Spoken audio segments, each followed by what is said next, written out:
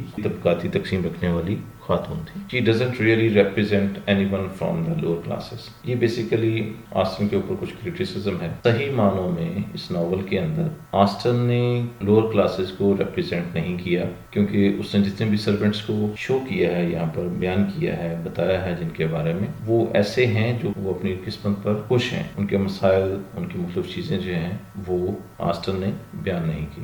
Aston does criticize class structure but only a limited slice of that structure. Last یہ ہے کہ Aston نے class structure کو بیان کیا ہے لیکن ایک limited slice of that structure, ایک بالکل ہلکا سا ٹکڑا اس نے بیان کیا اس کے اندر. Okay, thank you very much.